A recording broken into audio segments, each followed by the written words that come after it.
Si Jesus, irarapture po niya tayo sa kaniyang sariling kalendaryo. Not our own calendar. Kung ako pong tatanungin, gusto ko sana ngayon na.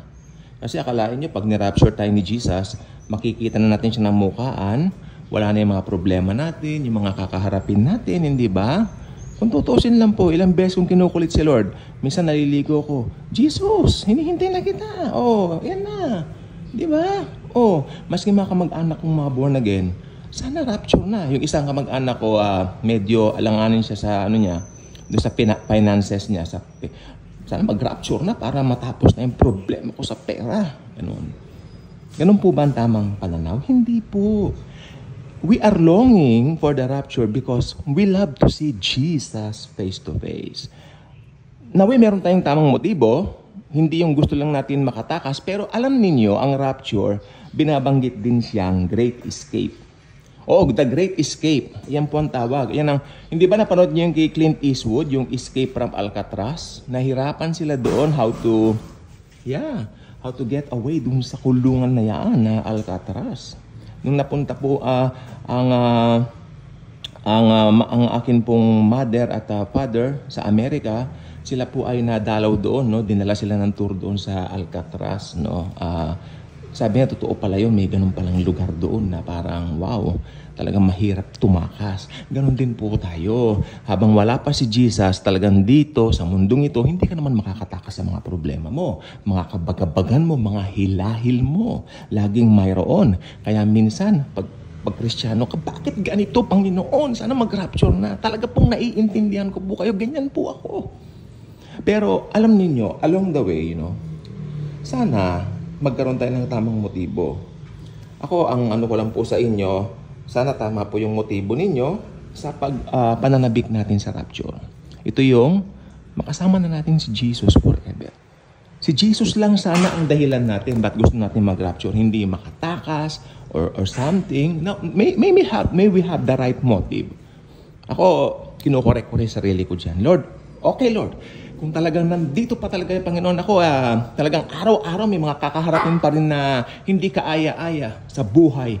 Lord Jesus, you are my strength. Ganyan.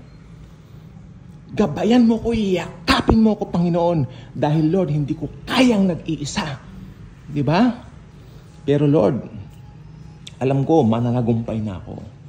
Di ba? Alam ko yung katotohanan na napagtagumpay na doon sa cross. Pero alam niyo mga kapatid, sa isip po natin dyan umaatake ang dyablo. Kaya minsan, tulad niyan, napapasabi na kayo, sana nga po mag-rapture na. Meron pa akong nakausap. Mananampalataya rin. Matanda na!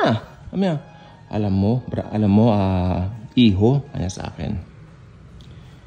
Nung ako ay bagong mananampalataya, ako ay 13 years old, sabi niya. Gusto ko mag-rapture na rin noon. Ngayon daw, ilang taon na siya? 75. Ang tagal na niyang inihintay ang pagbabalik ng Panginoon. Di ba? Pero bakit nga ba hindi pa nangyayari? Alam niyo po ba, meron po ako nakita sa Bible na talagang inaral natin na itong si Jesus pala kaapu-apuhan ni David. Apo na siya si Jesus Christ, apo na siya ni David, kaapu-apuhan. Kasi, ayan ang kape. Ayan ang kaapu-apuhan ng kape. Lord, di ba? Nagkape ako, kopi ko, blanca. Yan, tapos lagyan ko ng birch tree. Masarap. Masubukan nyo. Kopi ko, blanca, tapos lagyan nyo ng birch tree, yung powder. Masarap po siya. Ayun ang ko. Kasi yung creamer, minsan hindi ko na siya masyadong yung lasa. Parang, natatabangan na ako, parang wala na siyang dating sa akin, no? Yan yung birch tree, masarap siya, gatas yan, no? Pero I'll make sure pag nagtitimpla po ako ng kape, hindi po yung mas manghibabaw yung gatas. Kape pa rin dapat, hindi gatas, okay? Patbatay na po niyan. Share ko lang naman po para ma-enjoy nyo rin, no? So, yung pagitan pala ni Jesus at saka ni King David at saka ni Jesus, siyempre, ito pala ay malayo din, no? So, talaga po namang masasabi po natin ang mga prophecy sa Bible, matagal po bago mangyari. Tingnan natin. Si Haring David po nag-rule sa buong Israel ng 1010 BC. Ayun yung rule. Ayun yung kanyang rule. 1010 BC. O 1010 BC. Ayan, bambasa dyan. O nag-rule siya ng year 1010 BC. Akalain mo, BC pa yan. Wala pa si Jesus. Hanggang 970 BC. Okay. At si Haring David po ay nabuhay lamang ng 70 years sa mundong ibabaw. Ang bata niya namatay, ano? Parang itong generation, yung kay David na kamatay, ito na yung mga nangyayari ngayon sa atin eh. Pero sabi ko nga po, kung si Jesus nasa atin, hilingin natin, Lord, I declare long life at good health. Kung kaya mo pang mabuhay ng 100 years, kung hindi pa magra-rapture, bakit hindi? Okay. So tingnan natin dito, no? 1010 BC siya naghari ng Jerusalem, sa Israel. Tapos hanggang 970 BC.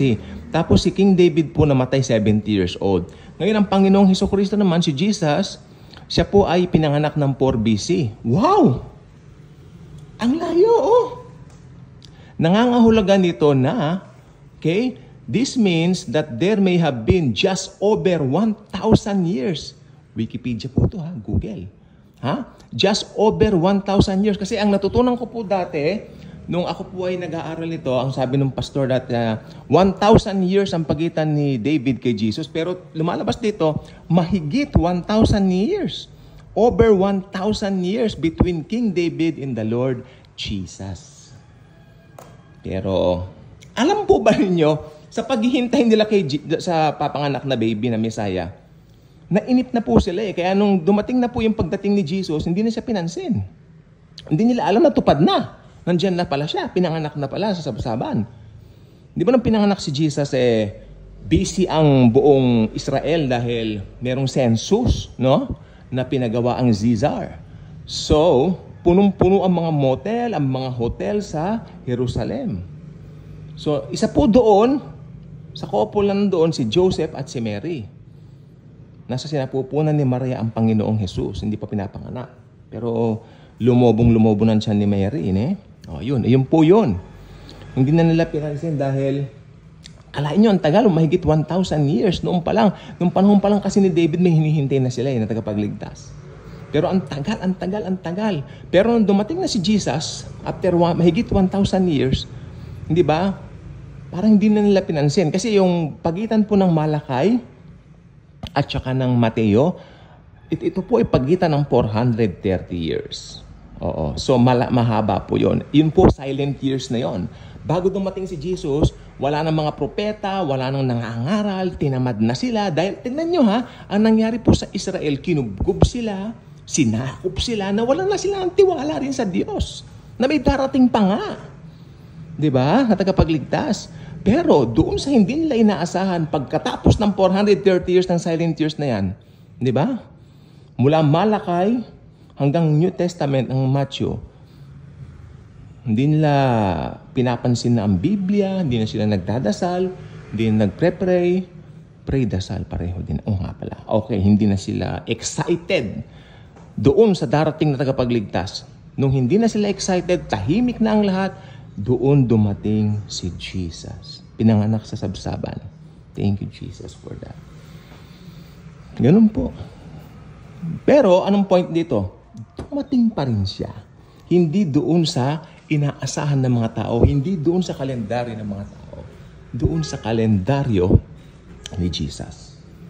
Mahigit 1,000 years ang pagitan ni David at ni Jesus. So isipin nyo, mahigit 1,000 years na naghihintay na ang mga tao sa tagapagligtas hanggang tinabangan na sila. Pero nung tinabangan na sila, doon siya dumating. Doon sa generation na yon, na hindi na nila pinapansin ang Bible, hindi na sila nagdadasal, wala nang propeta. No? Doon siya dumating. Amen. Ayun. Ganon din po sa panahon natin ngayon. Di ba? Minsan, ano rin po ako, Lord, araw-araw po, Lord, magbibigay pa rin ako ng mga message regarding the rapture. Hindi ako maiinip. Di ba? Nasa kalendaryo mo ang lahat. Ito 1,000, mahigit 1,000 years ang pagitan ni David at saka ni Jesus, di ba? Ang tagal niya, no? Hello? Matagal niya. Pero itong rapture po kasi iba. Marami na po kasing senyales na nakikita natin sa paligid. Mangyayari yan. Kaya lang, siyempre yung iba, parang tinutuya na tayo. Yan, puro kayo pangaral ng rapture. Wala, hindi pa nangyayari. Ganon. Aba, hindi po tayo ang tinutuya nila. Si Jesus mismo. Tandaan niyo, lahat ng pangako ni Jesus matutupad.